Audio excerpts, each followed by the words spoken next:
வணக்கம் ஃப்ரெண்ட்ஸ், இன்னைக்கு நம்மளுடைய வகை தமிழர் சேனல்ல பாக்குறது நெய் உடலுக்கு ஆரோக்கியமானதா, நெய்யில என்ன விதமான சத்துக்கள் கலந்திருக்கு, ஒரு விதமான வயதினரும் எவ்வளவு நெய் எடுத்துக்கொள்ளலாம் டெய்லியும் அப்படிங்கறத பத்திய தெளிவான விளக்கங்கள் தான் இன்னைக்கு சேனல்ல பார்க்க போறோம். வாங்க வீடியோக்குள்ள போலாம். வீடியோக்குள்ள போறதுக்கு முன்னாடி தான் முதல் முறையா நம்ம வகை தமிழர் சேனல்ல பார்க்க வந்திருக்கீங்கன்னா மறக்காம சேனலை சப்ஸ்கிரைப் பண்ணிக்கங்க.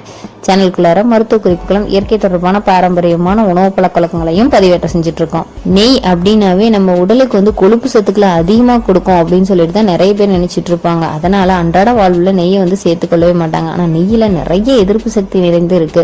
அதுல முக்கியமா பாத்தீங்க அப்படின்னா விட்டமின்ஸ்கள்னா vitamin B2, B12, B6, C, அதுக்கப்புறம் இ விட்டமின்ஸ்கள் நிறைந்திருக்கு. இதுல நிறைய ஊட்டச்சத்துக்களும் நிறைந்திருக்கு. அது மட்டும் இல்லாம நம்ம உடலுக்கு தேவையான ஒமேகா 3 மற்றும் ஒமேகா 6 கொழுப்பு அமிலங்கள்ல இந்த நெய்யில அடங்கியிருக்கு.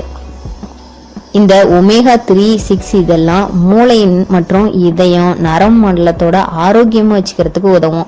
நெய்யில கொழுப்புகள் கலந்திருந்தாலும் சமைத்ததற்கு பயன்படுத்தப்படும் மற்ற எண்ணெய்களை விட நம்ம நெய்யில் இருக்கக்கூடியது பாத்தீங்கன்னா குறைவா தான் இருக்குன்னு சொல்லலாம். வயதுக்கேற்ப உணவுல நெய்யை சேர்த்துக் கொள்வது உடலுக்கு ஆரோக்கியமானதுதான்.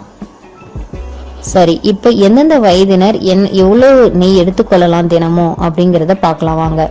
அதாவது முக்கியமா பருவ வயதை எட்டிய பெண்கள், ஆண்கள் இவர்கள் பாத்தீங்கன்னா தினமும் 2 தேக்கரண்டி நெய் தாராளமா எடுத்துக்கலாம். கர்ப்பிணி பெண்கள் அப்படின்னு பார்த்தா மற்றும் பாலூட்டும் தாய்மார்கள் 3 தேக்கரண்டி நெய் உணவுல சேர்த்துக்கொள்ளலாம்.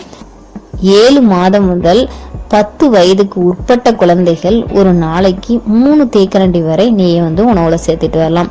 10 வயதுக்கு மேற்பட்டவர்கள், அதாவது 17 வயதுக்கு உட்பட்டவர்கள் பாத்தீங்கன்னா 4 தேக்கரண்டி அளவு நெய் சேர்த்துட்டு வரலாம். 6 மாதத்திற்கு உட்பட்ட குழந்தைகளுக்கு நெய் எதுவுமே கொடுக்க தேவையில்லை. தாய்ப்பால் போதுமானது. இதுல பசு நெய் நல்லதா இல்ல எரும நெய் நல்லதா அப்படிங்கிறது பெரிய கேள்விக்குறியா இருக்கும். 2 நெய்யுமே உடலுக்கு நல்ல ஆரோக்கியத்தை சேர்க்கக்கூடியதுதான். பசு நெய்ல நிறைய ஆரோக்கியத்துடன் தொடர்புடையதுன்னு சொல்லலாம்.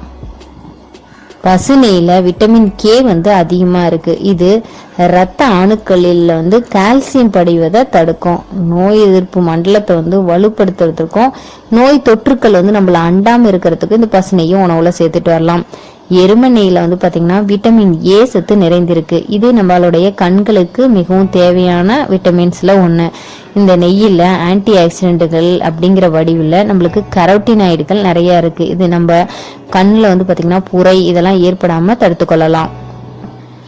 ஆக மொத்தத்துல பசு நெய்யில பாத்தீங்கன்னா விட்டமின் கே சத்துக்களும் எரும நெய்யில விட்டமின் ஏ சத்துக்களும் நிறைந்திருக்கு. இது நம்மளுடைய உடலின் குடல், எலும்புகள், சருமம், மூட்டு இதனுடைய வளர்ச்சிக்கும் அந்த பகுதிகளை ஆரோக்கியமா வைத்துக் கொள்வதற்கும் ரொம்ப உறுதுணையா இருக்குன்னு தான் சொல்லலாம். முக்கியமா உடல்ல இருக்கக்கூடிய நச்சுக்களை இந்த நெய் அழிக்கவும் கூடியது. நோய் எதிர்ப்பு சக்தியை அதிகரிக்கவும் இந்த நெய் உறுதுணையா இருக்கும்.